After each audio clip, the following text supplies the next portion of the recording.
You might see a little recording button going. Okay. And I am recording. okay, good. So I'm going to invite us to pray.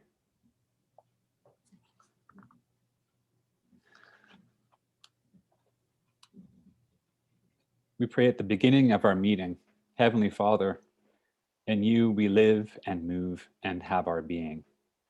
Guide and govern us by your Holy Spirit, that in all the cares and occupations of our life, we may not forget you, but may remember that we are forever walking in your sight. We pray also for those who have gone before us, who are walking in your sight, who have died in the past year. We pray for the Reverend Canon John Jeremy Van Lane, for Dorothy Catherine Bugden, for Joanne Arthur, for Ernest Frederick Ted Glenn, for Shirley Gordon, for David Leonard Keeping, for Irma Lockie, for Leslie Rudolph McBride, for Anthony Tony Osborne, for Ruth Elaine Stewart, and finally for the Reverend Richard Wayne Carney. Also remembering those who you may have personally lost in the midst of this pandemic. We hold all of these things and our meeting today, these people and our ministries in your sight, O God. Amen.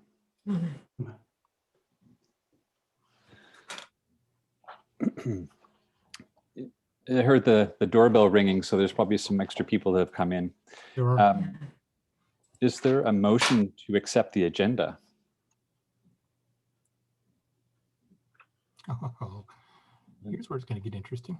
Peter Watt has got his hand up. Okay, let's see. Is there a seconder for that? Marilyn Reed start. Just throwing hands up.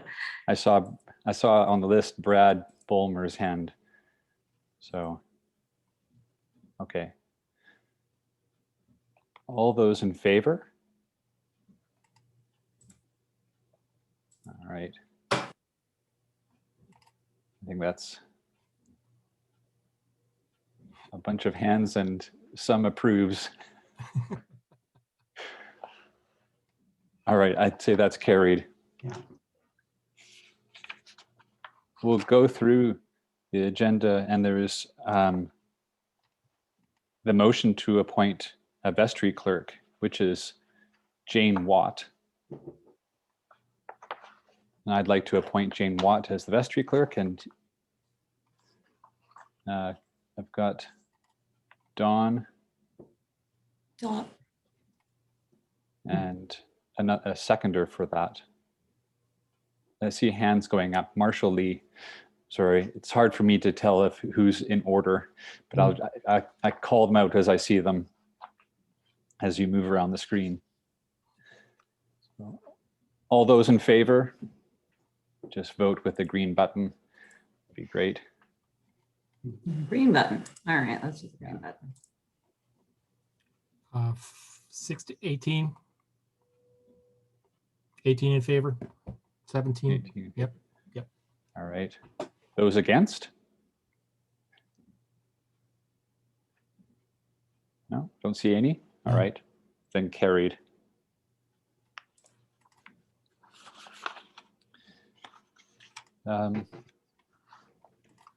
Thank you, Jane, for taking our minutes, and especially in this time of a challenging time for us as a church organization to meet over Zoom, but we'll manage through it. It's kind of exciting. We're not, they put a lunar lander or something, or they put a lander on Mars, we can probably get by with doing a Zoom meeting for the parish. So there's the minutes that have been in the vestry circular from the last meeting, February 25th, 2020. Is there a motion to approve those? I see Peter Watt and I see seconded by Marion Fraser. Excellent. Thank you.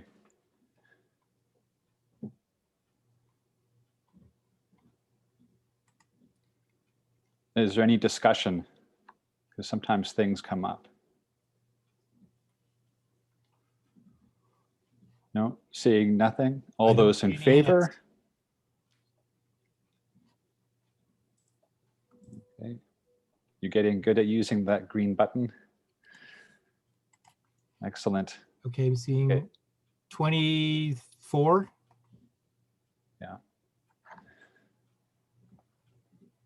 Phil, do we know how many people are with us in 29. total? 29. 29 Okay. participants. That includes yourself, of course. Okay. I've got a hand up. Hang on a minute. Duplicates. Can you see who it is? Ah, Marcus and Carol. So I'll do Carol first. I got to find Carol first. Hang on a minute. This is a problem. Yeah, you're on two screens, right, Phil? Yeah, I'm having to go back and forth. Carol Tremayne, there we go. Carol, press your unmute button. Should be up asking you.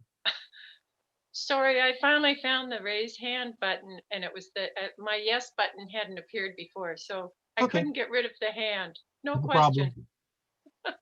No problem. Any more questions? Mute myself. Okay. So I'd say that's approved. Okay.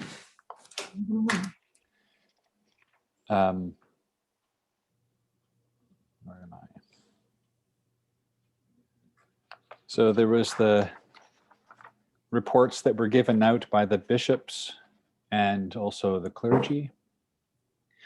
We have had the retirement of Bishop Peter Fenty, and so we have a letter from Bishop Asbill, as well as the bishop who is currently looking after us in the Holland Deanery.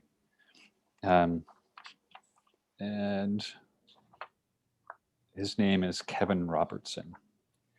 So they've both presented their reports. And then there was myself and Canon Barb. Thought it would be a good idea that one half of the year is Canon Barb and the other half was me. And that's a nice way to do it. Is there any questions about those reports?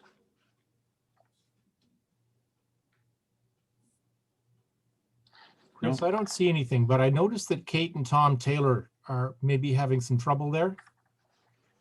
I'm going to put Kate on the air just to find out what's going on. Kate, you have to press the unmute button when it comes up to ask you.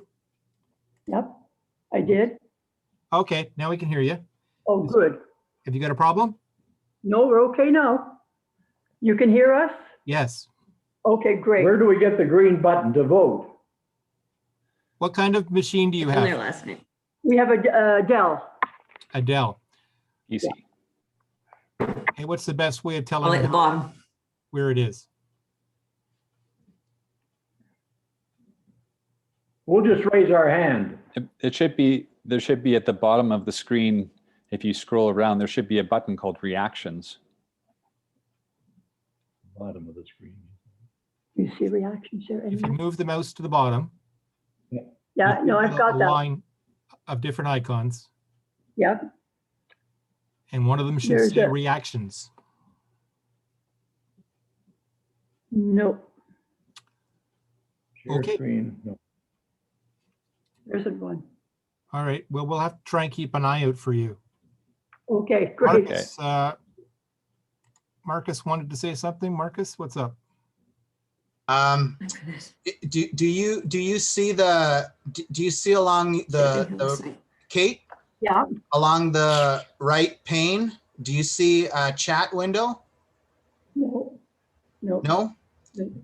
Do you see where if you move over your window within do you see three dots There's just three dots in there. within your pane? Nope. Oh, Okay. here, hang on. Yes, Can you click chat?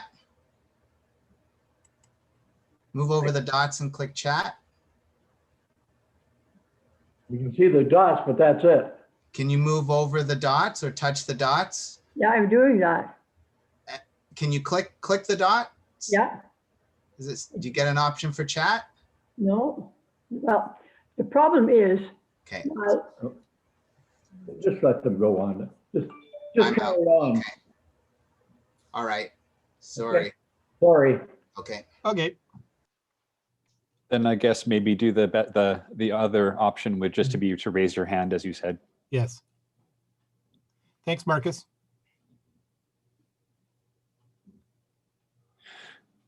Okay.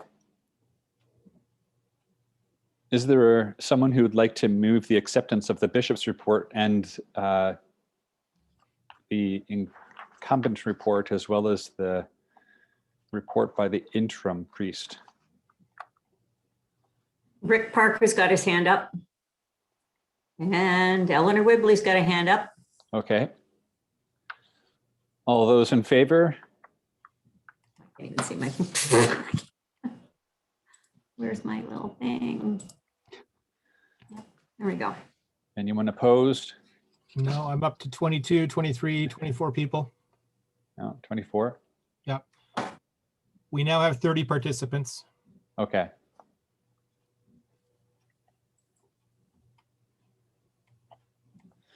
But of that Okay. 30, you've got people that are duplicates, right? There's two people on one. Yes. So there's more than 30.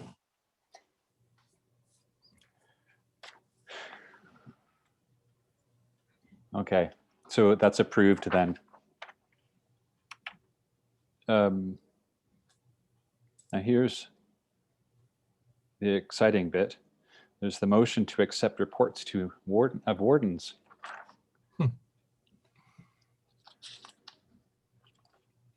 I want to know what happens if we don't accept the report. You got to write it again. Yeah, right. I see Marion Fraser and Marshall Lee and Peter Watt. You like to move and second? Okay. Any discussion? No? Then all those in favor?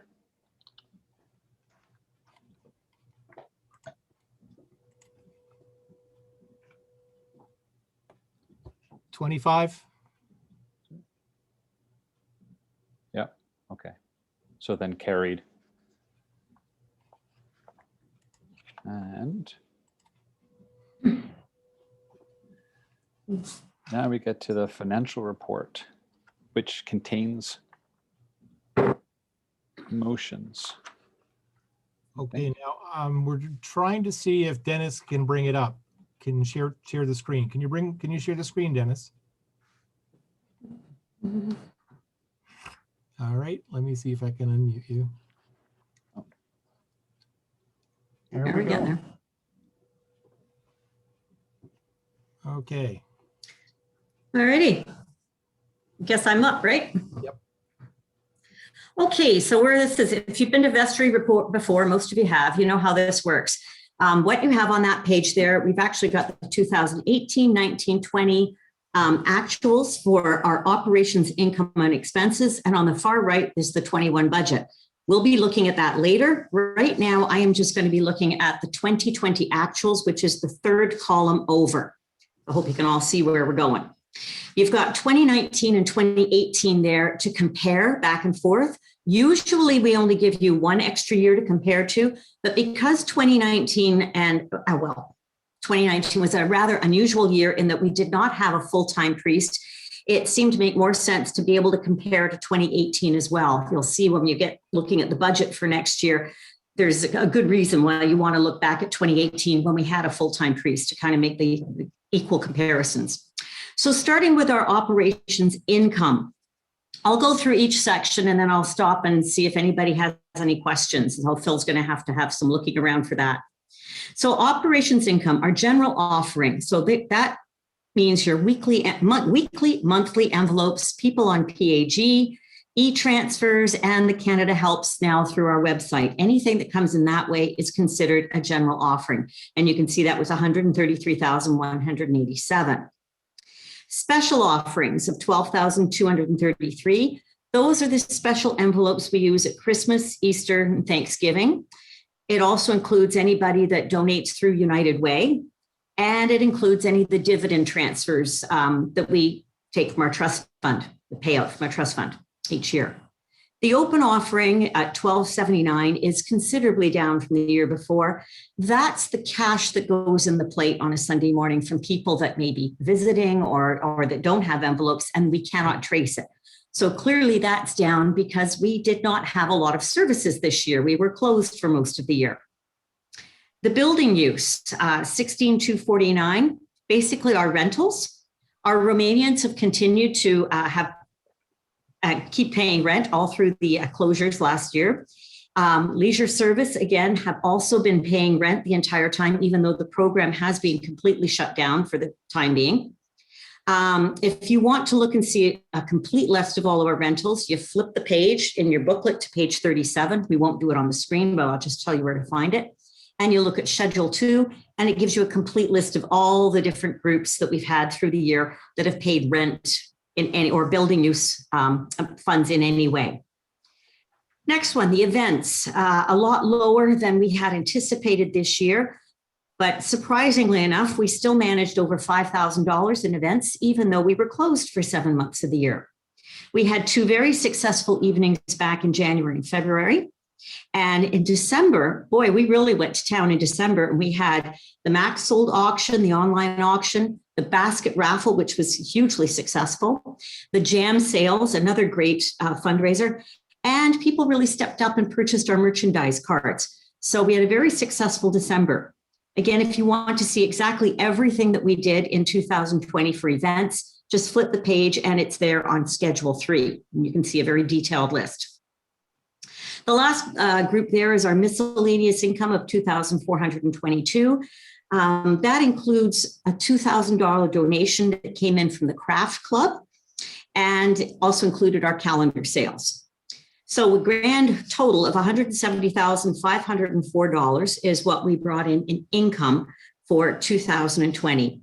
It's below, significantly below, $23,000 below what it was in 2019. But I still think that's an amazing number. And I think our parish should be hugely commended for stepping up this year. It's been such an unusual year without having services. And yet our offering was still, it held its own. We were, it's our regular givers that have really got us through this horrible past year. So I'm going to stop there for a moment and see if anybody has any questions about our income at that point. So Phil's going to take a quick look and see if there's any hands raised, because I can't see faces at all. So, and if he tells me no, then I'll keep going on. Nope, doesn't look like there are any questions. Oh, okie. So on to the next section is the operation expenses, the work beyond the parish. The first one there is the diocesan allotment. So our allotment is based on 3 years of financials. In this case, it's based on what we reported in 2016, 17, and 18. So that number goes up and down every year based on what those 3 years previously, what the financials were. So last year it was $29,444. That's the work, that's the money we pay to the diocese to support the greater church in the Toronto diocese, which, if you know anything about the Toronto diocese, encompasses a whole huge area, right the way up through Huronia and beyond. And we don't have any choice in that. We just have to pay that. Ministries and services, the next one. Our clergy full-time of $40,575. That includes all of the amounts that we pay for pension, housing benefits, long-term disability, all that sort of, all the extras that comes in there. We had a full-time clergy for 5 months from August until December. So that's why that's $40,000 is in there. If you go back to 2019, you go, well, why was it less in 2019? Because in 2019, we had part-time clergy. We didn't have the full-time that we had there in 2019 refers to the January to April that we were still paying Father Dan, who was still on our payroll at that time while he was on sick leave. Okay, the next line down, the part-time clergy at $19,988, significantly lower than the year before, because due to the pandemic, our clergy voluntarily significantly reduced their hours from April until July. So that's why that number is much reduced. Skip down to the organist at $12,930. Deanna was laid off for the month of July and August, so that's why she is lower than she should have been, and she was compared to the year before. Choir, it's actually not choir, it really is, should say music. The choir does not get any funding. That pays for any special musicians, for example, the trumpeter that we had at Remembrance Day. And at the beginning of the year, Deanna bought a little bit of music that came out of that fund. So that was $130. Worship at $398, really down from last year, because that's what is used, that fund there pays for the bread and the wine on a Sunday morning. Well, we weren't using a lot of that from March right on through. So we've got some big savings there.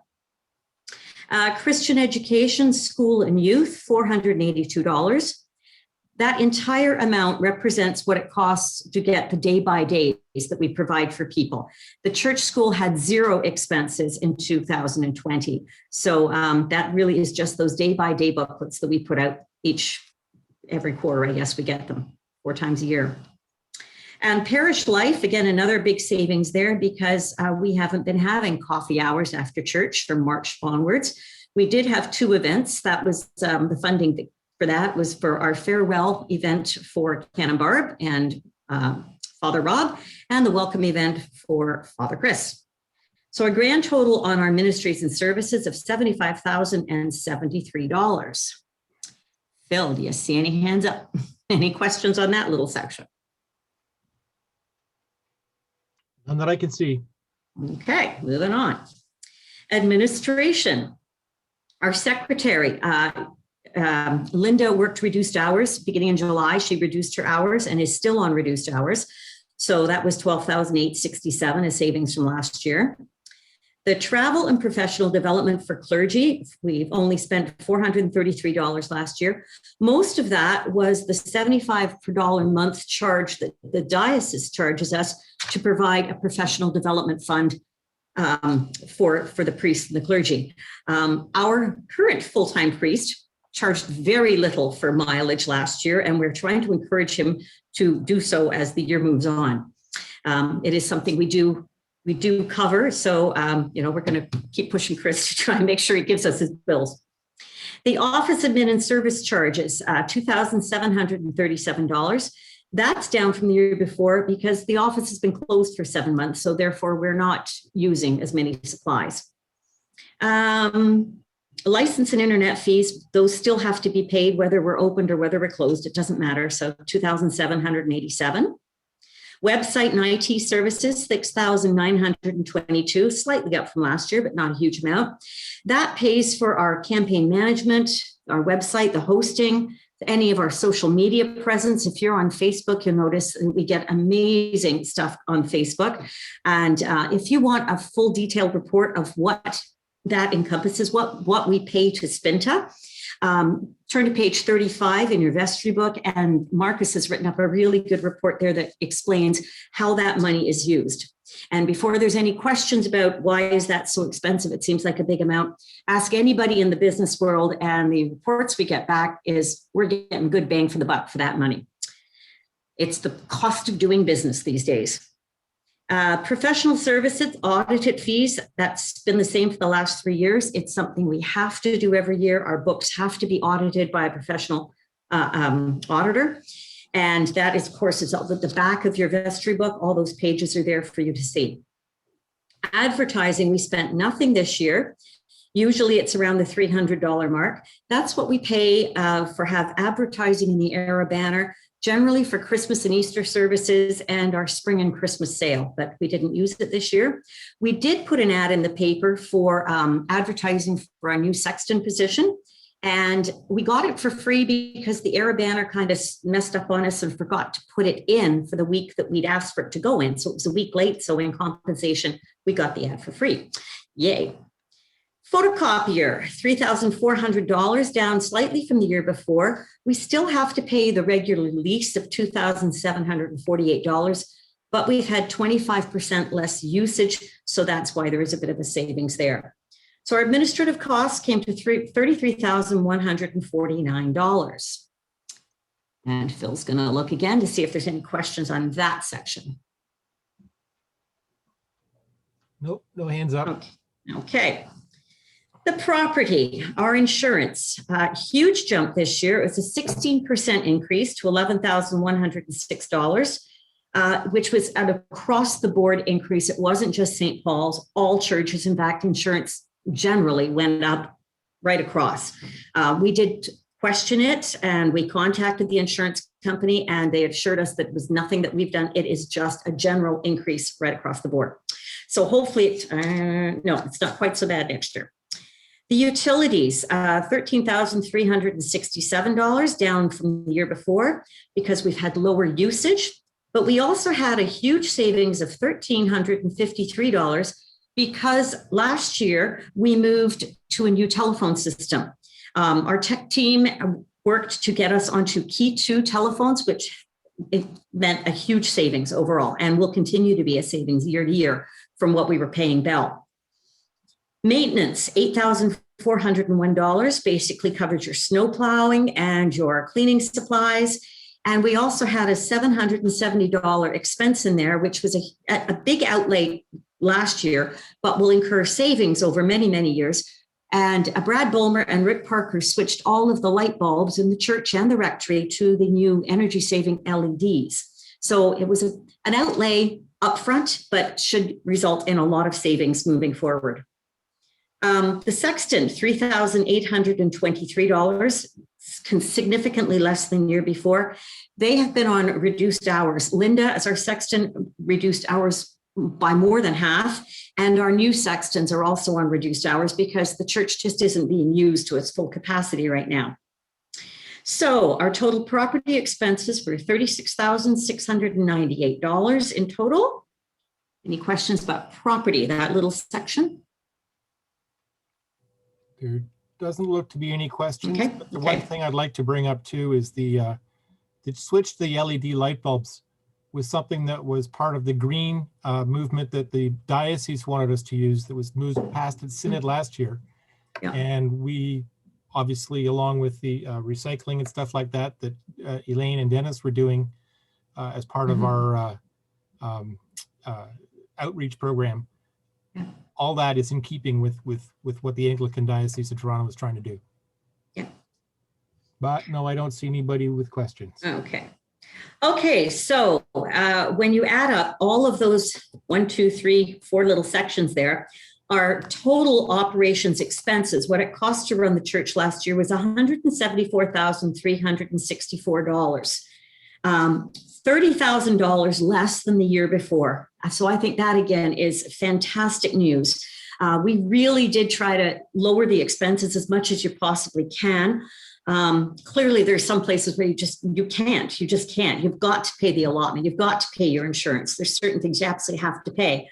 But I think we did a really good job of reducing as far as we possibly could. So if you take the top number there, the total operations at 170,504, and you subtract that from the 174,364, we ended up with a deficit this year of only $3,859. We're still officially a deficit, but considering we have not been in church to the full extent since March, I think that is absolutely amazing. I know earlier last year, it was very scary thinking what our finances were going to look like by the end of the year. And I am just blown away that a deficit of only $3,800. But the news gets better. If you keep reading down the next little section, we have a whole new section that's been added to this page that wasn't there last year. It's called Operation Subsidies. So the first one there is a diocese subsidy from the Diocese of Toronto.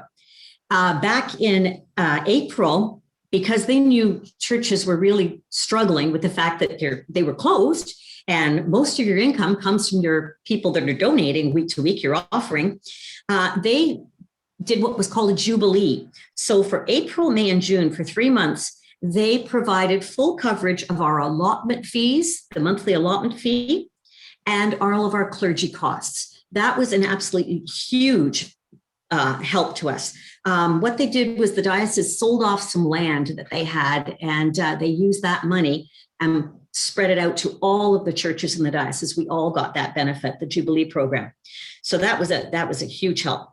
The second one was the Canadian Emergency Wage Subsidy Program.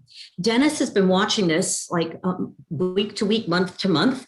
And when we are able to, there's certain conditions that he has to meet. When he's been able to, he has been applying for that and managed in 2020 to get $5,796 in subsidies from the government of Canada.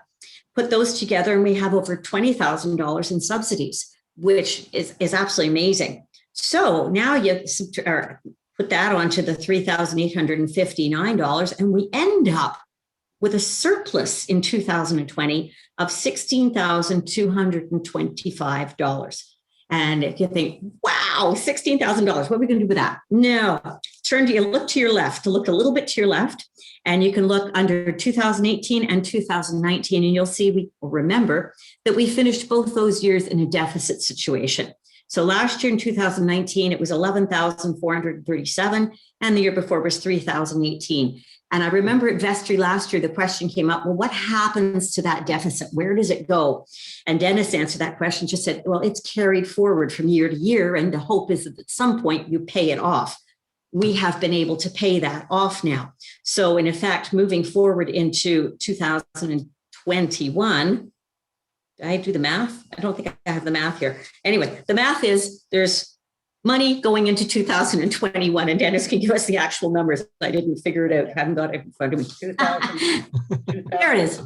Thank you. $2,291 goes forward into 2021 that we can add into our accounts for this year. So that is a very good news story, I think.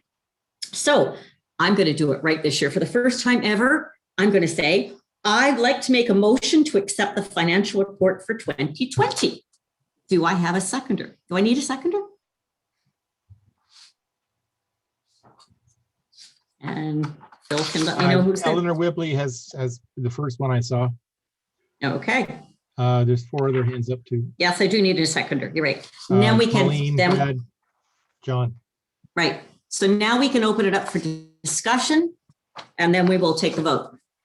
And I cannot see anybody's faces, Phil, so you're going to have to help out here if anybody has questions or whatever. Okay, I'm looking for hands up. I do not see Hands any. up, baby, hands up. Everyone just saw you dancing, Don. Yeah, hands up. Peter Watt has voted yes. Jane All right. has voted yes. Is there any discussion? Do we have anybody have questions? Anne probably has a question. Anne Shepard. And if not, then we'll take it to a, Hold on a minute. I don't see anybody with a question. There are. I see check marks. I don't see questions. I don't see hands up for question. Okay. Yeah. Brian Patterson was going to ask a question too, I think. No, All I right. pushed the wrong button. I'm good to go. Okay. Okay, no problem. All Thanks. right. Likewise. Okay. Okay. Okay. So I don't see any sign of questions. All right. So then I guess we can move to the vote, in favor of accepting the financial operations, income and expenses for 2020. All in favor, put your little green checking mark up. Up over 22. And there's a hand. And Kate has her hand up. Kate. Kate and Tom. Okay, look, you just got to. So it looks like, Give me a second. I got to find them. yeah. It doesn't want to go down. Just a sec. I see another hand. So two. Hold on. I think we're carried, Phil. There's a lot of green check Oh, I marks know there. we are, but I'm trying to.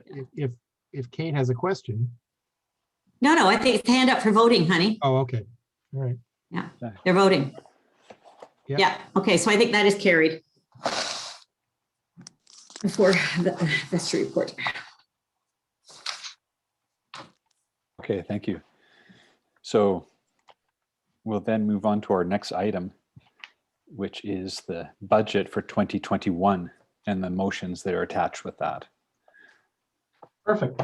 Well, I'll present the 21 budget. I'm glad you clipped through the 20 budget fairly quickly, Don, because I think we're going to be taking time on the 21 budget. I suspect there's going to be a few questions regarding that.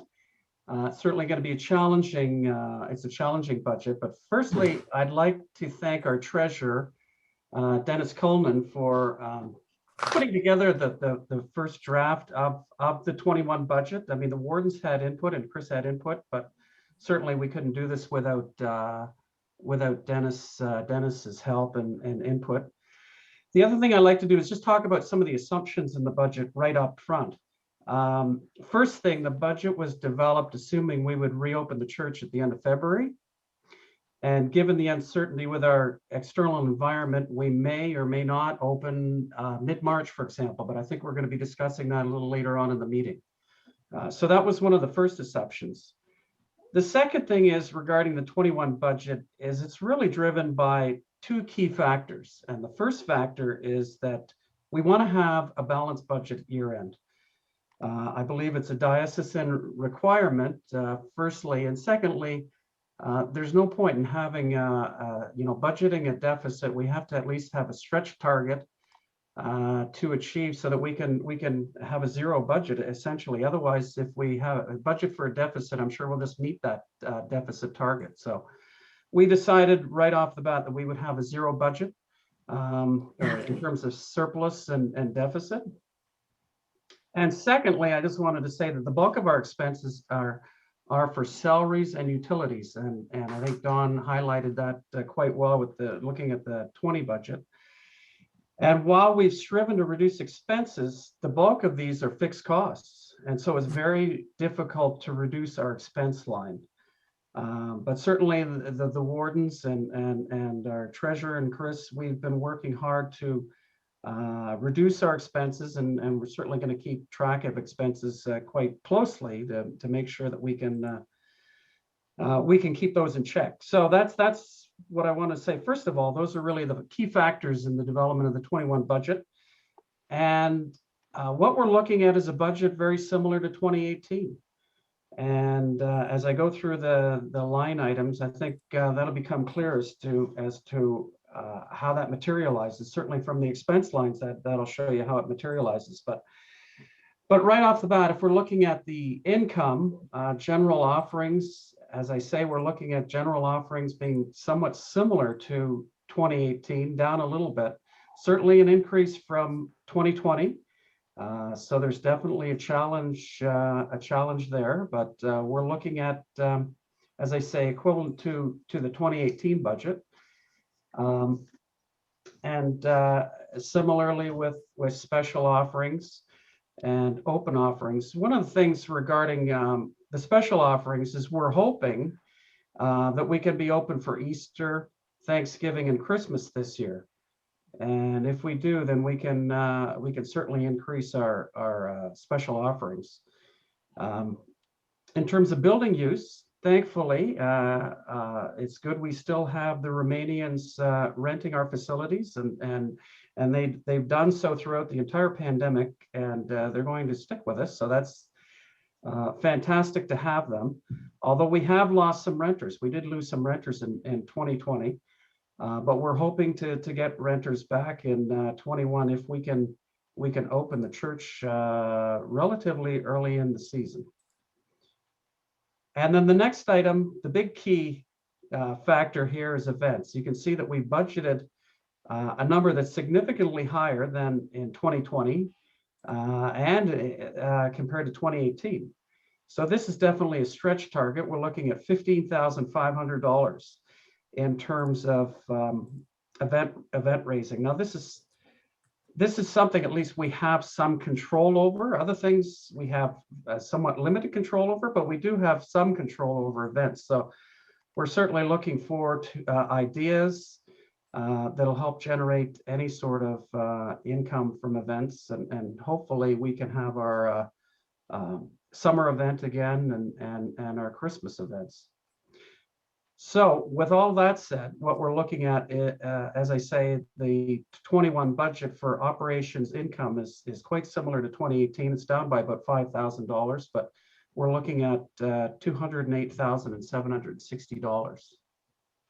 So I think we should open it up for questions. I want to take questions during each section of the 21 budget. So if there's any questions, certainly appreciate those. Don't see any right now, Mike. No questions? Marshall Lee's got a hand up. Uh-huh. Hang on a second, I Bill? gotta find him. Hang on. Okay, go ahead, Marshall. Hi. So Mike, what we've done is we made an assumption that we're going to say reopen in and around the end of February. Right. Will we have an opportunity to redo the budget in the event that we do not open at the end of February and say it's the end of April, end of May or whatever, and then do a revised budget for, I guess, the special vestry? That's an interesting, yeah. I mean, we've, for example, in 2020, we reviewed the budget on a monthly basis and made adjustments. And yeah, I'd certainly be in favor of something like that. If we bring forward a new budget, we could do that in 3 months or whatever time frame people feel appropriate. And I know that, as you said, there's a lot of fixed costs, which are, we're going to have to figure out how to offset them if we do have a later opening. Yes. There's also a question from Brian Patterson. This is a real question. I really, having reviewed this as a forensic accountant, there's incredible transparency, really good, understandable assumptions that will give you a great confidence in the direction you're going forward. And it showed, I think, significant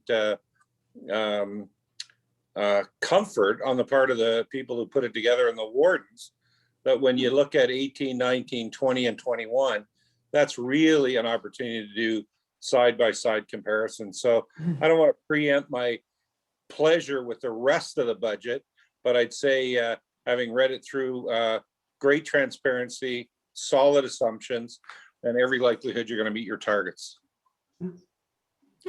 What's good of you to say. And as I mentioned earlier, I think we can give quite a bit of thanks to Dennis for that as well. Yep. So certainly appreciate that. Any other questions, Phil? I don't see any, Mike. Okay, so let's move on to the next operations expenses. And so we get into the diocesan allotment, and that is a fixed charge from the diocese. And you can see it's down, interestingly, from 2020, but it's equivalent once again to 2018. So that's, as I say, a charge that we have to, or a fee that we have to pay to the diocese on a regular basis. Clergy full-time.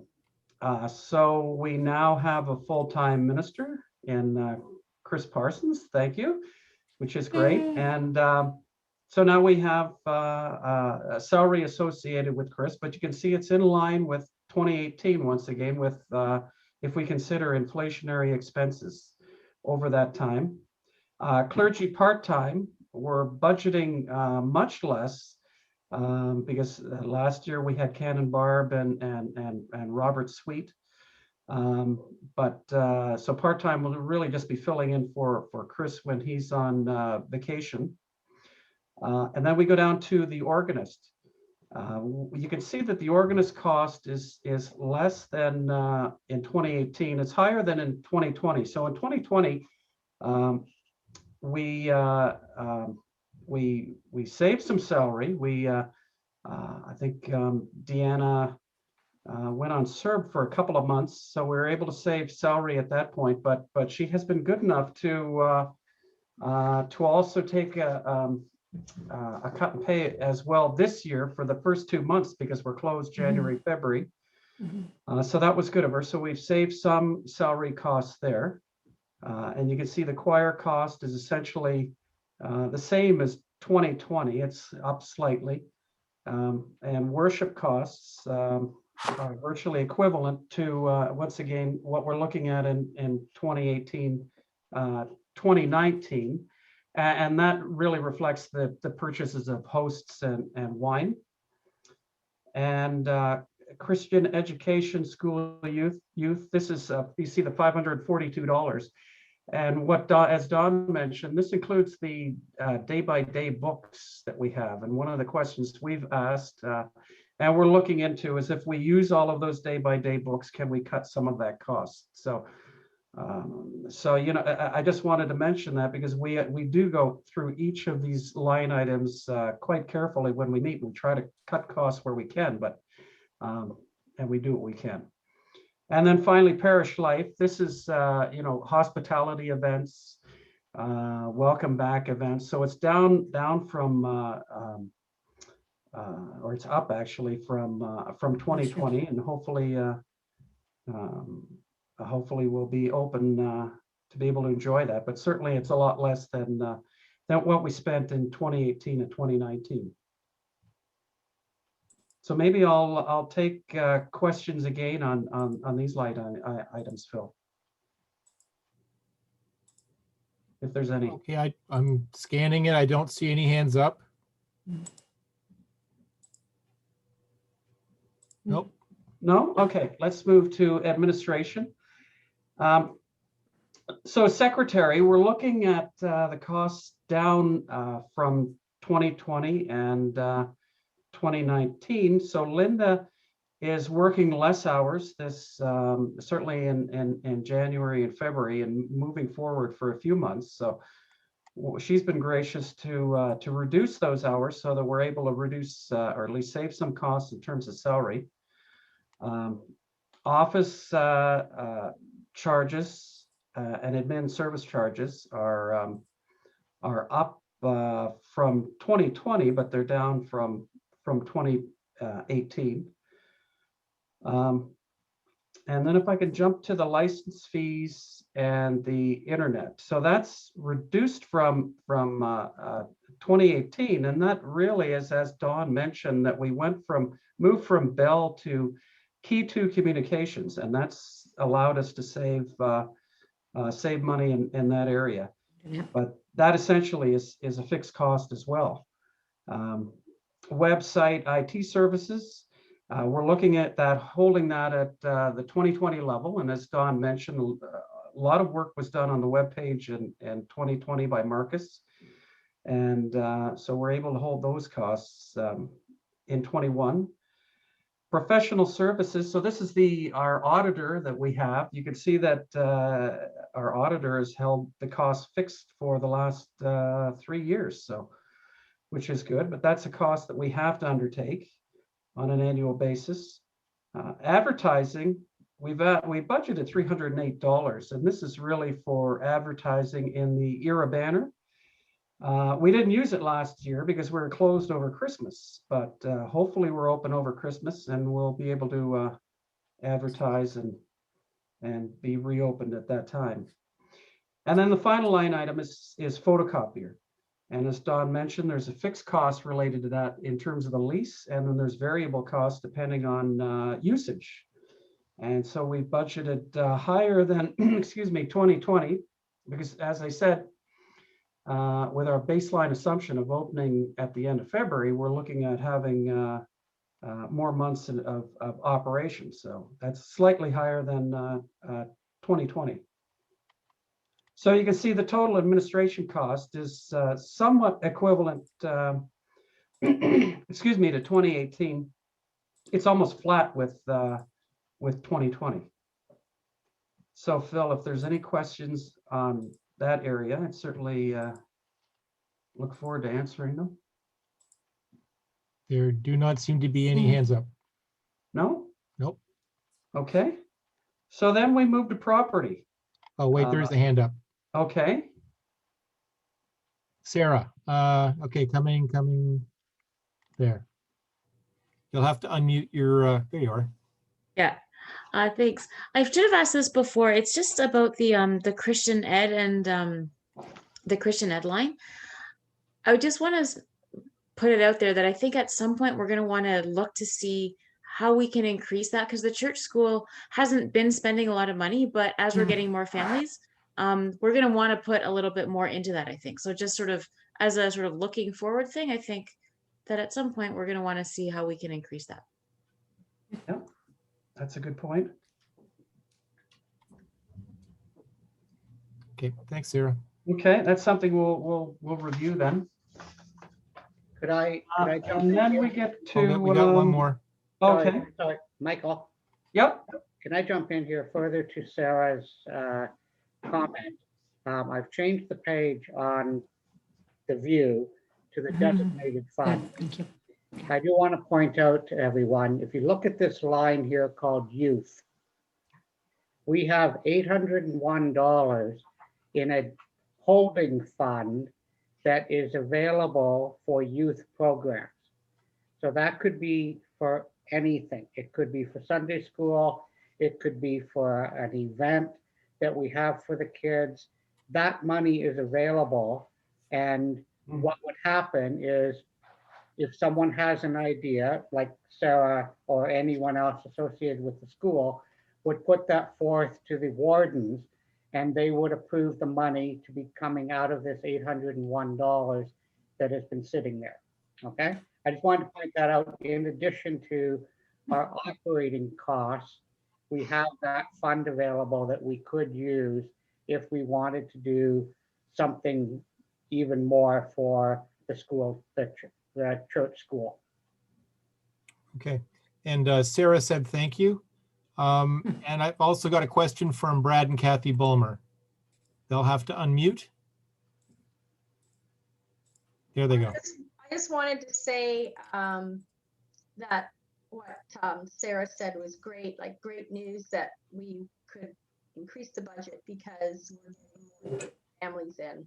That's hasn't happened in a while, and it's nice to see new young faces. And once we open, it'll be nice to see them. So that's all I was going to say. Okay, thanks. I'm not sure if people all heard that, but Kathy was basically saying thank you to Sarah for bringing that up, and that it's really important that we have the children, and we're looking forward to seeing them back. Okay, your audio was breaking up a little bit. That's all, Kath. Oh, sorry. that's good. That's okay.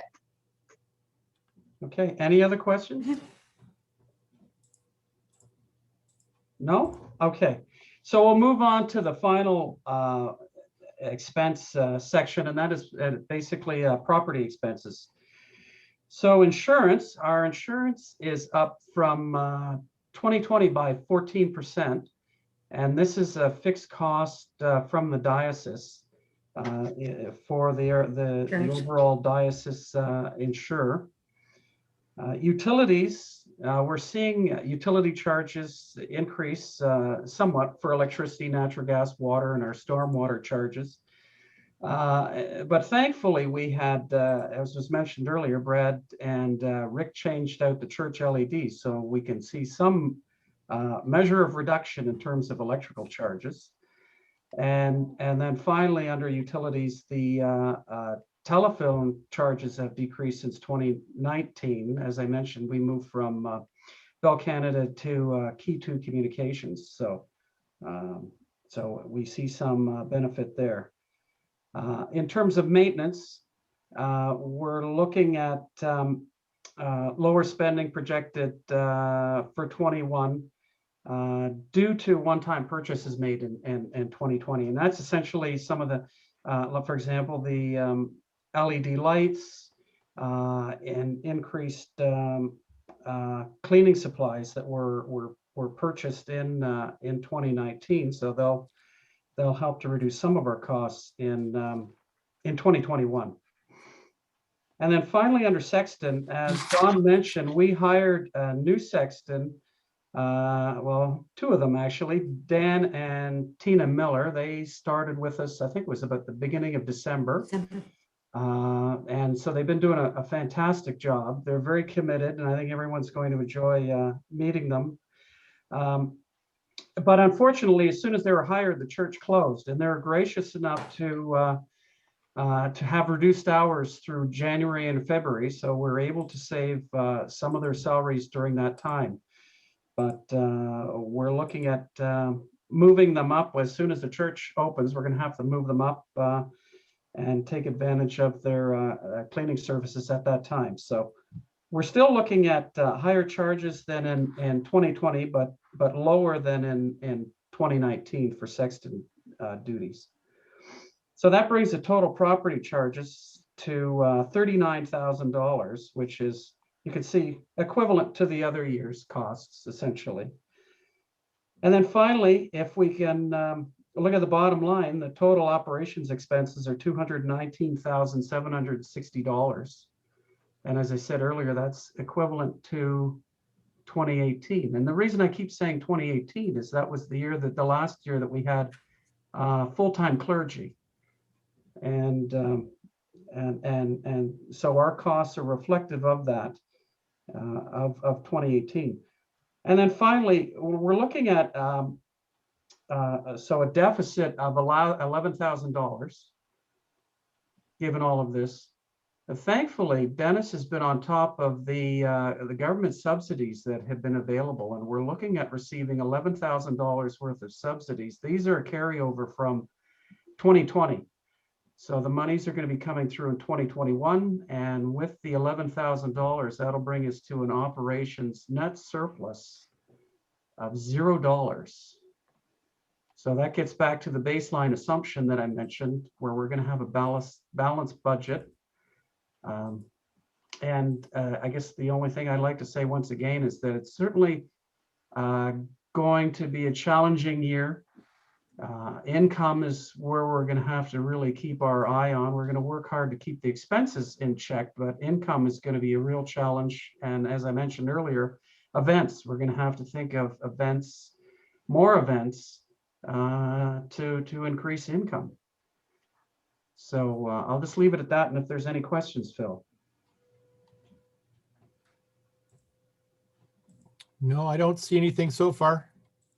No questions? Okay, so as with Don's proposal, I'd like to pass a motion to accept the 2021 budget. To adopt it? Yes. Yeah. Okay, Brian Patterson. Yeah, I see him. Give me a chance to find him. Here we are. Yeah. No, I think he's motioning to second it, probably. That's what it was. Yes, he's just nodding. Yes, he's nodding his head. Okay. So Brian Patterson will second that Okay, motion. hold on. Yeah, and so does You John do the Beard and Kathy. Okay, we got hands up. Yeah. Okay. Okay, so we clear on who is moving and seconding that? Okay, and then all those in favor?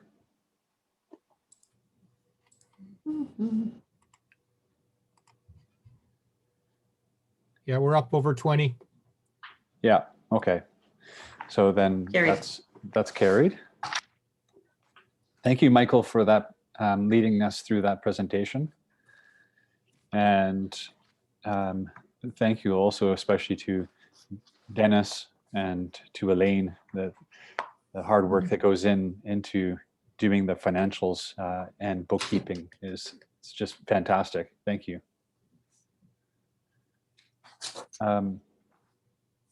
We have other reports, and I'm not exactly sure if there are some people that would like to have some time to talk about or to do a short summary of their report.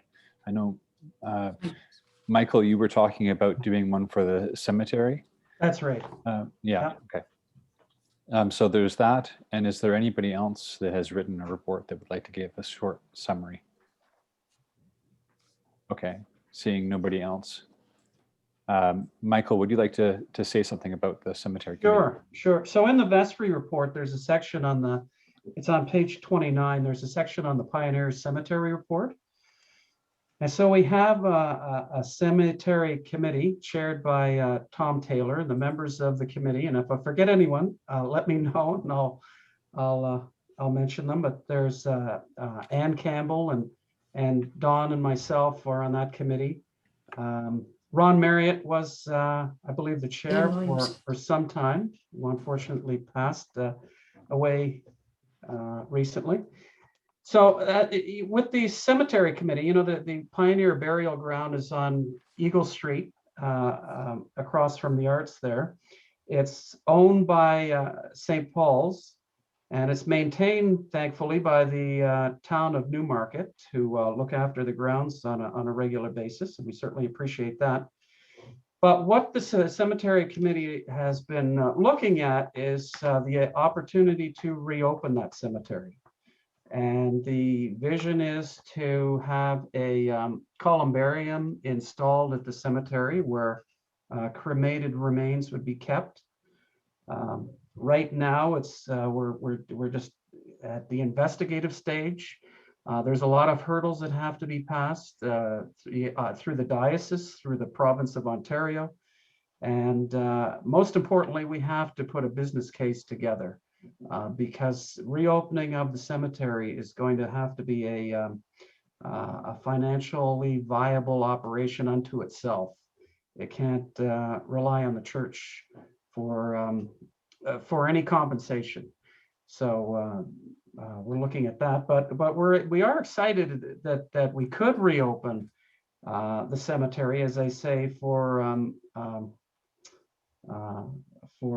burials, and we're going to be investigating that over the coming year. And I have to say that Tom Taylor has been very instrumental in this, in following up with provincial and other regulatory authorities. So most appreciate what he's been doing. A couple of years back, we also had the grounds had a ground penetrating radar undertaken on the site to identify potential locations for the columbarium. And although the results were somewhat sketchy, we think we've identified a location for the columbarium. It'd be at the back of the property, the back being on the north side of the property, essentially. But what we're also looking at is maybe we can have a road and parking coming off of Eagle Street, parking at the front. That may be a stretch, but it's something that we're looking at and considering. So I just wanted to bring that up at the vestry to get feedback, and if there's any concerns or questions regarding that, we certainly appreciate hearing those at this time, because we do want to move forward and within the investigative stage at this time. So Tom, I don't know if you have anything you'd like to say as well?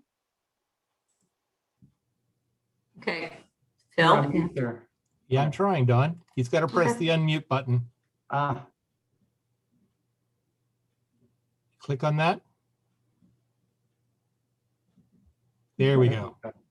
Yeah, thanks, Mike. Just 2 points, I guess. One is that before we can take the next step, I think we have to have the motion coming to the vestry committee to adopt the vision plan that Mike set forward with a couple of amendments to it. And then once that is done, I'd like to move a second motion, and that is that the cemetery committee bring back a step-by-step report within 90 days to their church, setting out exactly what our processes are. That is the capital expenditures, the operational expenditures. I also am an accountant. I spent 5 years studying at the University of Toronto, so that we would get a complete financial report coming back towards the columbariums being building, and what the capital costs are, what the amortization costs are, and so on over the next number of years, and what the anticipated revenues and so on are. So number one, I think it's important that we have a motion, and perhaps Mike, you're wanting to make that, and that is in terms of the adoption of the vision statement, because it's been made clear to myself that that has to be in place before we do anything else. Yeah, I'd be happy to put forward that motion. So the motion is to accept the vision statement as outlined within the vestry report for the Pioneer Cemetery. Okay, so that's been moved by Mike. Is there a seconder? I guess it's going to be Tom. Or Yes, I will second it. You'll second it? Okay. Discussion. Any discussion? Oh, there's lots. There's a number of hands up. Yeah. Hold on. Dennis is one of them. We'll start with Dennis. No, I would just like to personally congratulate Tom for continuing to push this forward. I think it's a real great idea for St. Paul's to be involved in. And I think that this is something that would really increase the profile of the church. So I applaud Tom for his perseverance in pushing this forward, and for Mike as well. So I just want to say thank you to both of them. Thank you. Okay, are there any other questions specifically of Tom or of Mike? I don't see any. No, I don't see any. So Peter what?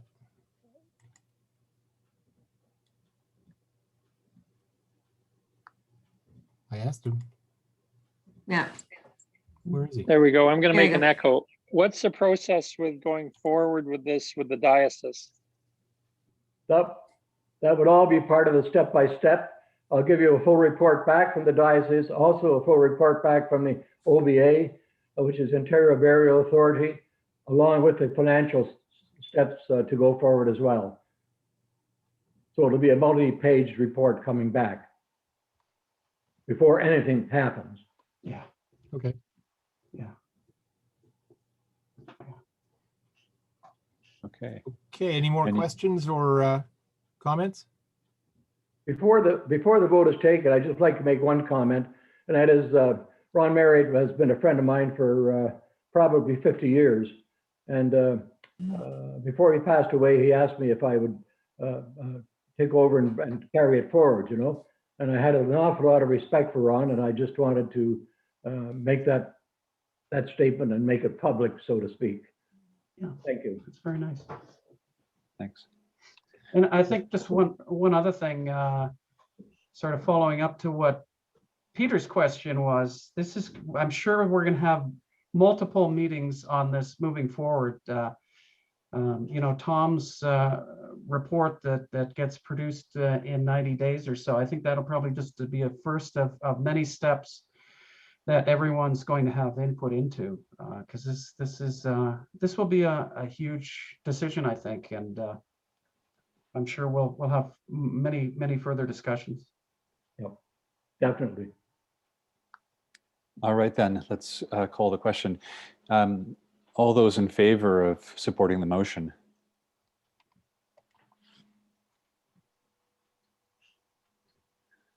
Okay, we're up 22, So 22, 23, 24, 25. Okay, so I think that's carried. So thank you. Thank you, Michael, for the presentation, and Tom for your continued work on that. I'd also like to thank those that have chaired or participate in the different parochial ministries and activities, the groups that we have.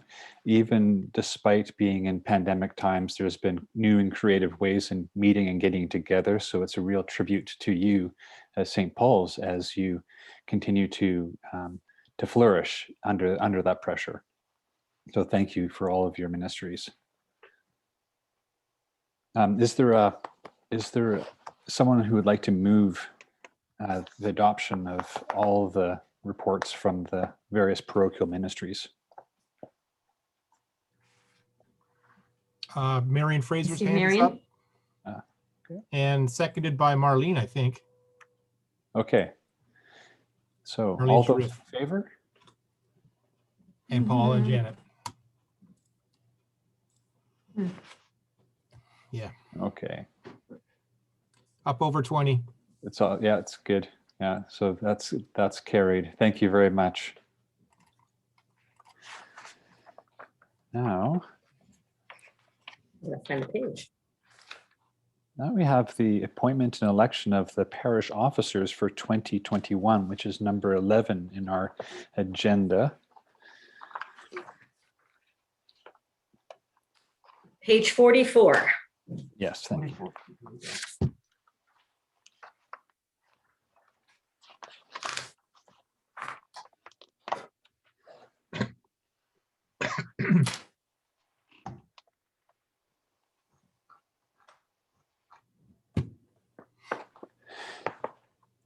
So I think that for the most part, there hasn't been a lot of movement, but that there are those lines that are present under Rector's Church Warden, appointed, Deputy People's Warden, elected, and Deputy Rector's Warden, appointed.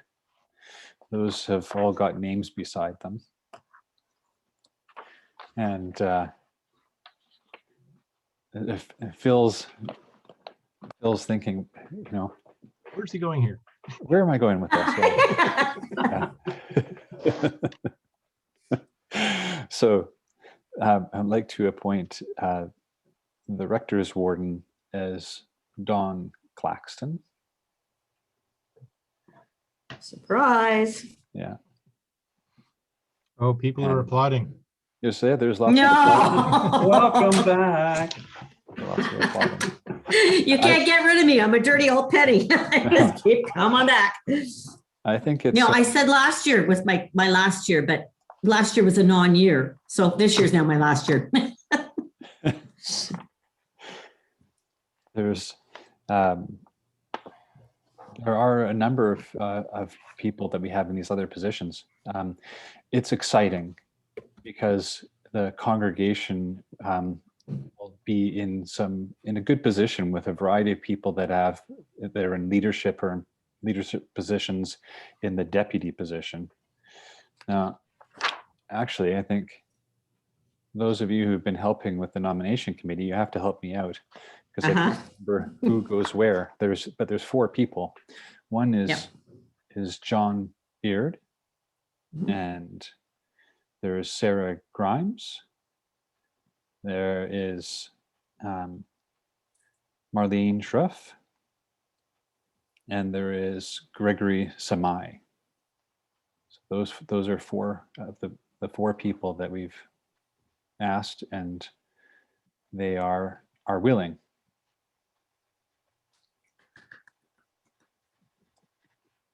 Yay! Great. The problem with people being on mute is we can't get to hear what they're actually You thinking. can't hear it. Yeah.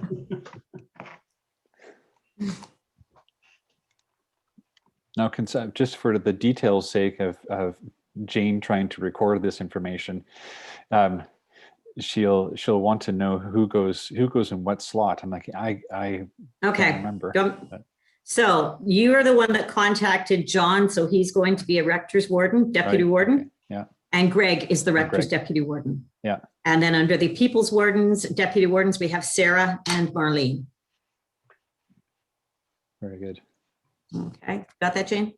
Yeah. Okay. Yeah. So good. Then there's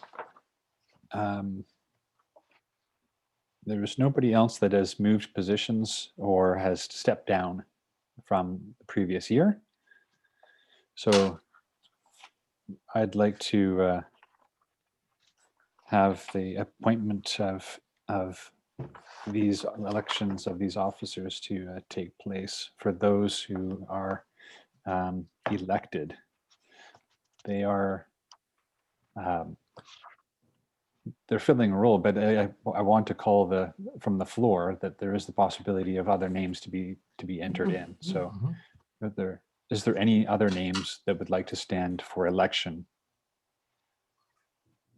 Just checking to see if anybody's hand is up. I don't see anybody's hand up. This is when everyone leaves to get a glass of wine. That sounds good. So no, for the second time, no other Kathy. people. The third and last time, no one standing for election.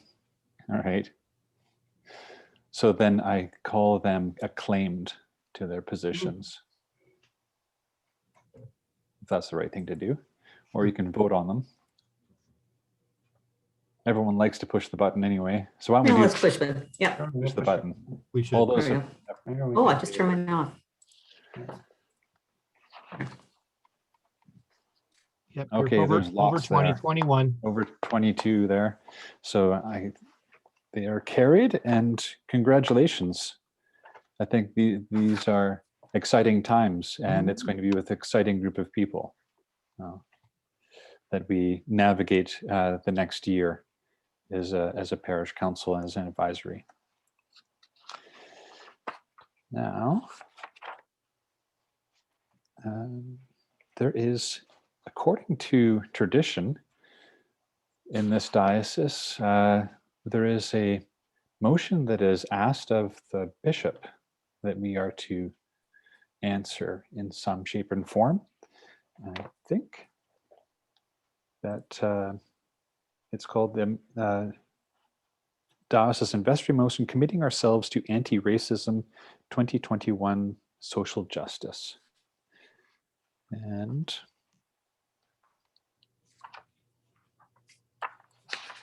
it is, begins on page 46. Yeah. And then on page 47, in the bold print, is the motion. Is there anyone who would like to move something? Not sure how this works. So this is a relatively new thing for me. I can move that motion on behalf of the parish. Is there a seconder? Marshall? Marshall, I see. Yeah.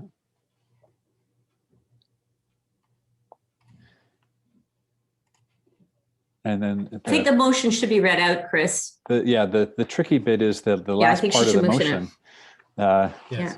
But this says the parish Yeah. of St. Paul's, Newmarket acknowledges that anti-Black racism exists in our society and in our church, and that it and all forms of racism against Black, Indigenous, and other racialized people are a sin against God and against our neighbor.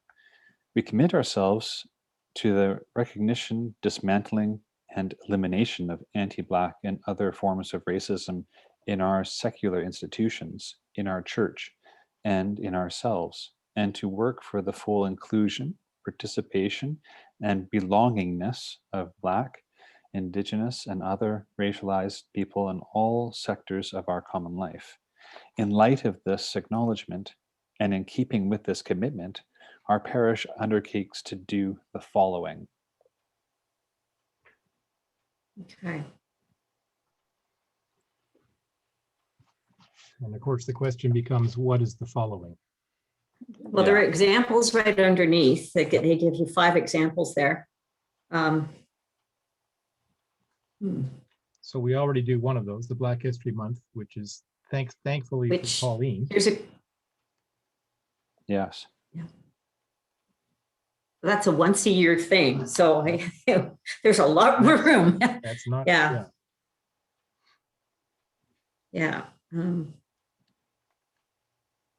Anti-racism study.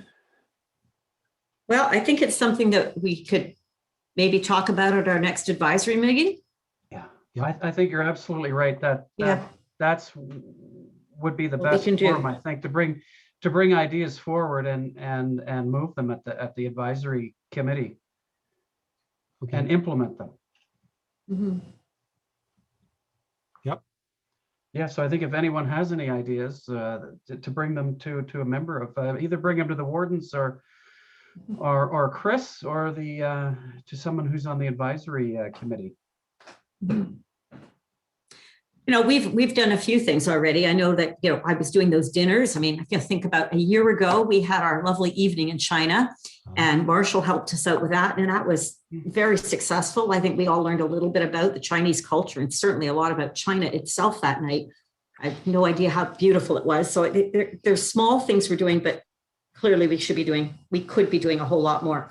I think it says in here about whether your people of racialized communities are represented in your parish. And I actually think you're doing not bad. For Newmarket was basically, when I first moved up here, it was a white Anglo-Saxon community. I taught at Stuart Scott.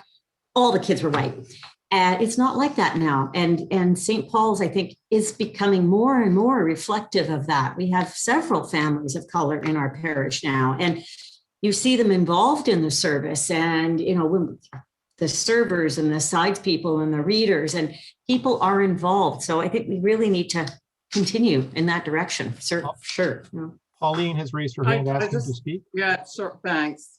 Thank you, Phil. I just wanted to just add that we have to be careful that we're not just doing the programmed idea of you know, anti-Black or Indigenous or whatever, looking at marginalized individuals. I think we also have to do more than that. And that is year round have discussions. And it doesn't have to be, it's what I call intercultural dialogue. It's basically speaking to each other on a specific issue within the church. It could be one of these Zoom meetings on a specific issue. I know that I've been sending out a lot of stuff that with another organization I'm involved with, because it is Black History Month. So that has certainly, there are some, how would you say, actual meetings and dialogues that are taking place with individuals so that people can get a sense of really what are the issues and how can we better be allies to each other. So that's, it's more than that. So whether it be anti-Black, whether it be, you know, anti-Asian, whether it be anti-whatever, like it's just the whole notion of going that much deeper. And I think that's really what that the church was looking at when it talked about, you know, looking at racism and some of the issues that go along with it. So, Thanks, Pauline. That's some of the Canon stuff Barb that is will be also. happening throughout the year. What happened there? All of a sudden it just. Got to unmute. Unmute. Yeah, I'm trying to find her. It's listed under Blair. Yeah. Yep, got it. I would just like to say that during my time as the interim priest, I leaned heavily on Marcus Thomas and Gavin Gunter, and particularly Pauline Jones.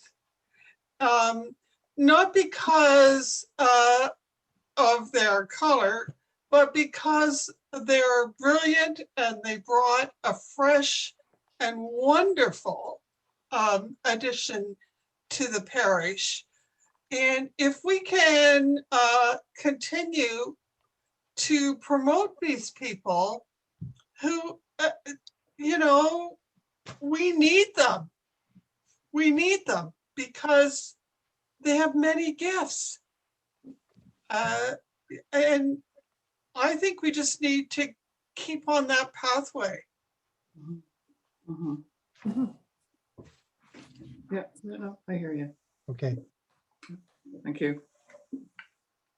We can put it back on mute now. All right, Pauline, got it. So given that discussion that's taken place, do you still want to have the motion referred to the advisory board? The association, the vestry meeting, or from here to the other group? Yes. Okay. Yeah, to the advisory committee. To advisory. That's what. Like what else we can do? Yeah. Yeah, I think we should. Okay. Then all those in favor?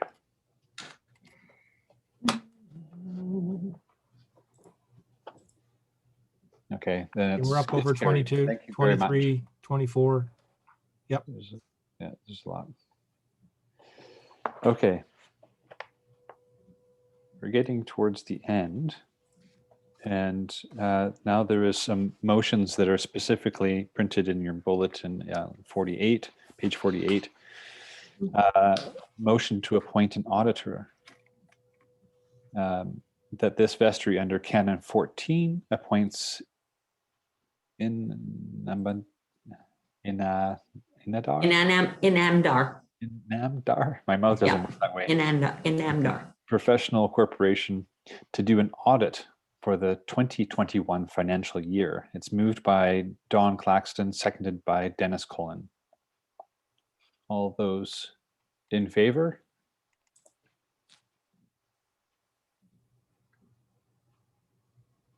Okay. Over 20. Over 20, yeah. It's 20. carried. Thank you very much. There's a motion also regarding grant applications, that the Vestry of St. Paul's, Newmarket authorizes the church wardens to apply for the following grants: an MAF, an OFOH, area ministry grants, and any other grant which the church wardens believe are in the best interest of the parish of St. Paul's. That is moved by Michael Tremayne and seconded by Don Claxton. All those in favor? Colleen has raised her hand, Phil. Oh, sorry. Is that Yeah, I think she's just going to tell us what the grants are, right, Colleen? Coming. No, she says no.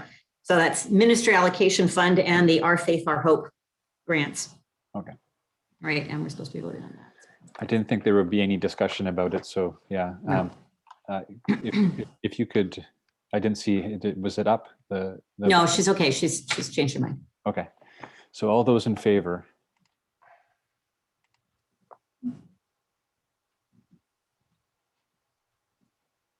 Yeah, that you're up over 18, 16, 17. Yeah. Okay. We're good. Then that's carried. Thank you for all of your help. And now we get on to number 14, which is new business. I don't think there was any. There was nothing printed in my leaflet, my bulletin. Just your question you were going to ask. Oh, my question. Okay. Yes. This is when I get to get. I just wanted to ask, maybe a straw man kind of vote. We now have the ability to go back to in-person worship that we had experienced in before the lockdown and the stay-at-home order. And so it's reduced numbers of people, along with the cleaning that goes on between services. And I wanted to ask how people are feeling about going back, if it would be something that would be better later, or to do it, I would project not this Sunday, but the first Sunday in March to return back to those regular planned services. Would you like to go back to services in March, the 1st of March, or yeah, maybe just say yes or no. Just do a vote. No.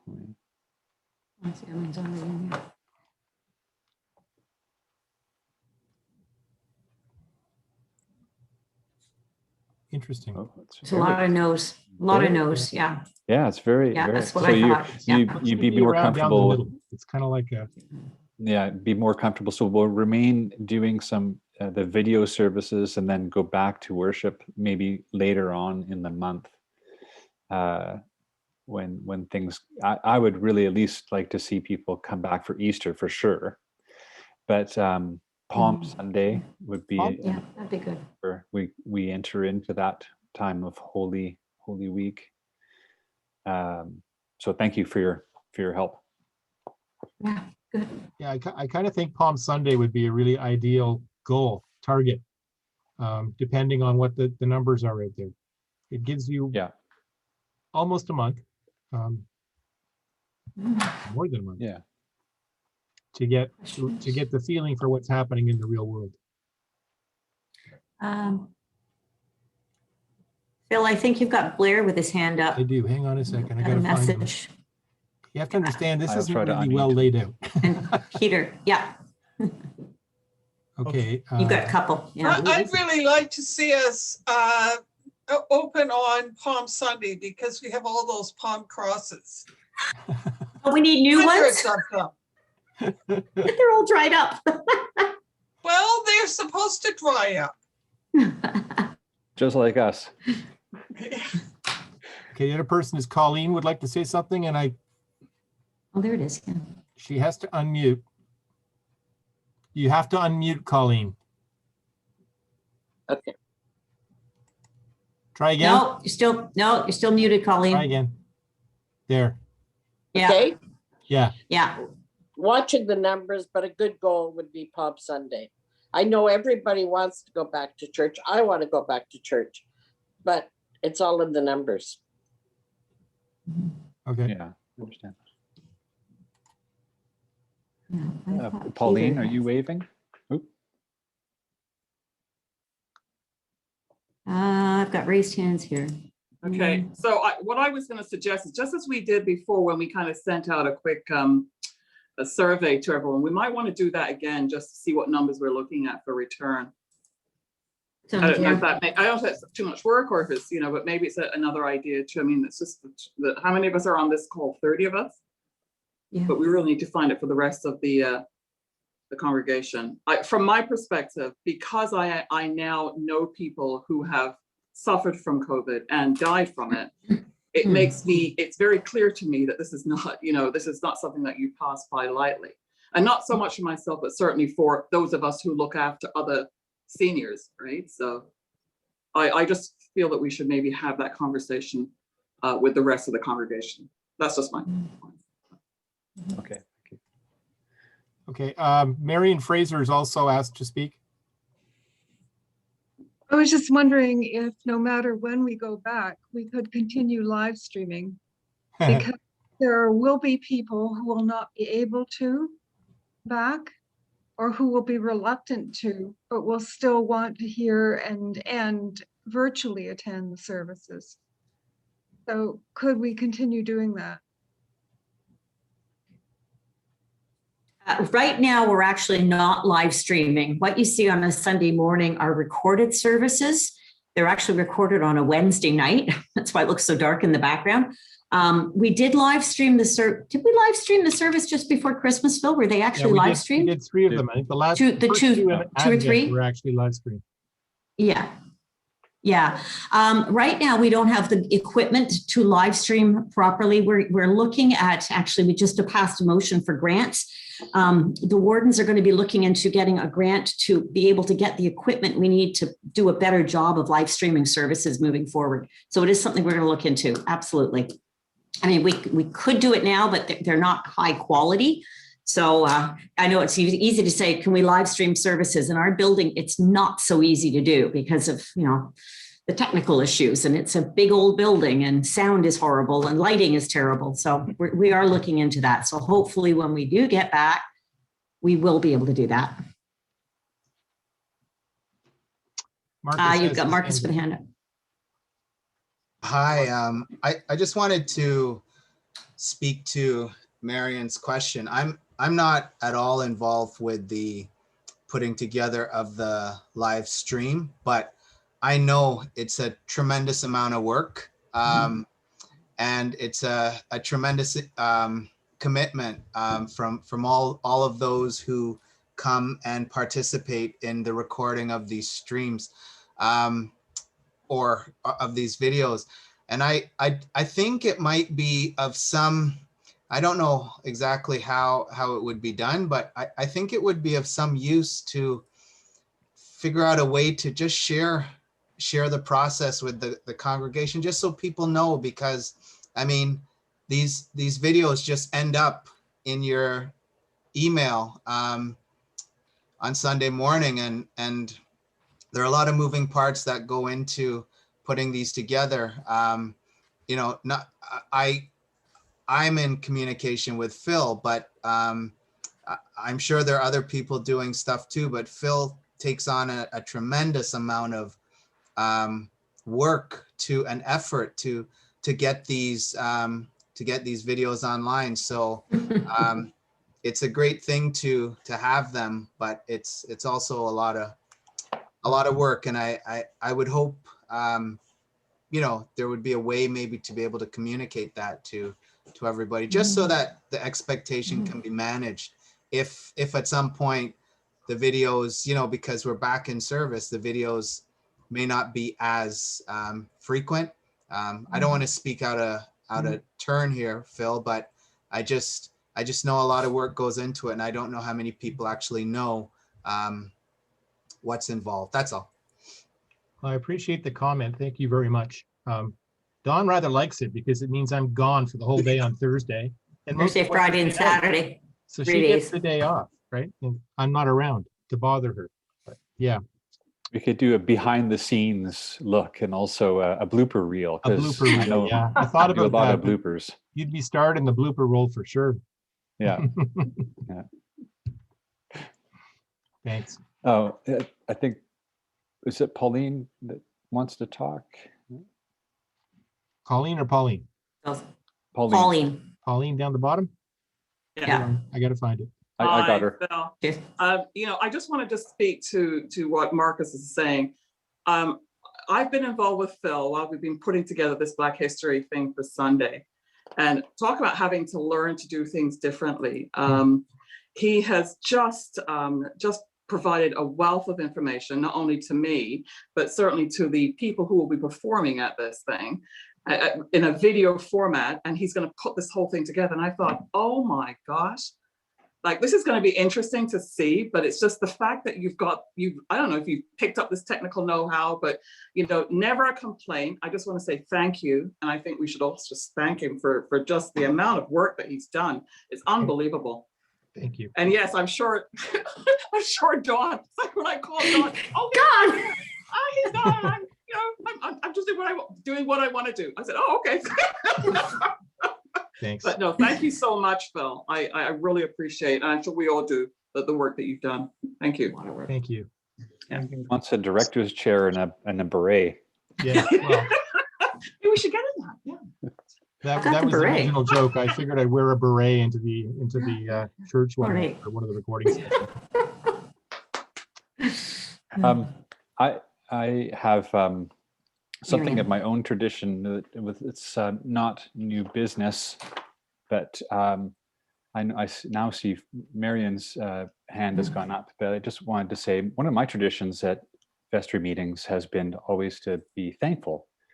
And to be thankful for all sorts of different people. I know that when you start saying names, usually people get left out. But I know that just in our meeting today, there's been people who have put together this either online or the actual physical vestry book. So Dennis and Elaine and Linda have done a great job doing that. There's just so many people to thank, and especially I want to thank the two wardens. It seems like a long time ago where I was being interviewed over a screen, just as we are now. I'm sitting in Germany, but I have felt so warmly welcomed by you and the entire parish here. That is something really special, and it's also neat that I can thank my wife, and she's in the room. She's never usually in vestry meetings, so thank you very much. It's of being another support in my life and in the ministry, as well to land and to know that there's been clergy that have been so capable at steering the tiller of the ship. And Canon Barb has just been fantastic, and I delight in getting to know her and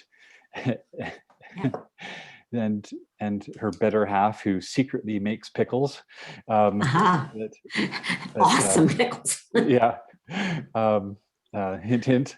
But Blair and Barb have been a fantastic presence in the life of this congregation, and I really value their support and their knowledge, as well as Father Sweet. He's not around as much, but he's still very much someone who drops an email and is participating in life and worship and elsewhere in other communities. So, but just a word of thanks. Yeah. And now, Marion, did you want to add anything? No? Yes? No. Okay. Or do you want me to unmute you, Marion? No? Oh, okay. So, any other business to conduct? I think we should make a really big plug for this Sunday's service, as we've just been talking about. It is our Black History Month service. It's going to be fantastic. It's all online, of course, but there's a lot of stuff. Pauline's done a ton of work on this again. Phil's got the work to do after Wednesday night, but yeah, I think we really want to make sure people watch that. So we'll be sending out emails, watch the emails coming out to advise you to tell you to watch that. Yep. The advertising machine goes into business. Yep. Yeah. Kathy Bulmer would like to say something as well. I just wanted to thank, I know in the vestry report, all the cantors and that were thanked, but I wanted to thank all the lay assistants services as well. Without them, it wouldn't have happened either. So Francis and Peter and Gavin, thank you. Yeah, the three of them have been great. Actually doing all those readings, I tell you, I don't know. Yeah. Okay. Yeah. Am I up? You're up.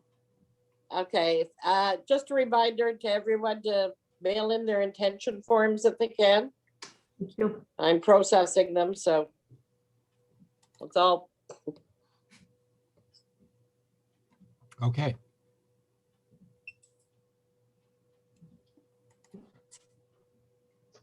Don't see anything else. That's it. All right.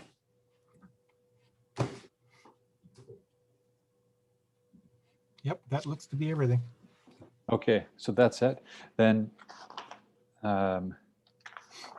there's, I'll say a prayer as we finish, and then ask for a motion to adjourn. So let us pray.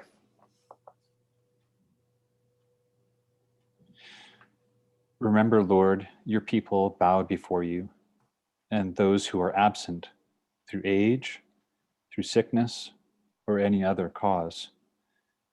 Care for the infants, guide the young, support the aged, inspire the faint-hearted, and bring the wandering to your fold. Journey with the travelers, encourage the oppressed, defend widows, deliver the captives, and heal the sick. Strengthen all who are in tribulation, necessity, or distress, especially those who've been suffering and dying from COVID-19. Remember for good those who love us, and those who hate us, and those who have asked us, unworthy as we are, to pray for them. Remember especially, Lord, those whom we have forgotten. For you are the helper of the helpless, the savior of the lost, the refuge of the wanderer, the healer of the sick. You know the need of all and have heard each prayer. Save us in your merciful loving kindness and eternal love. Through Jesus Christ our Lord. Amen. Amen. Okay, I'd like to make a motion to adjourn, please. All right. Paul and Janet. All Oh, those in lots favor? of seconders. Paul and Janet Nicholson. The first ones I saw. Okay. One thing I should mention is that Terry Alderson was on very early on, but I think he gave up because he never did get video. So he may complain about it, but he was certainly here. I don't know what happened to him. So we'll have to follow up with him. All right. All right. All right. Very Good Thank meeting. you, everyone. Yeah. So motion adjourned or meeting adjourned, I guess. Meeting adjourned. Take care, everybody. Bye, everyone. Bye-bye. Thank See you. Feels like peace on Sunday morning. Yeah.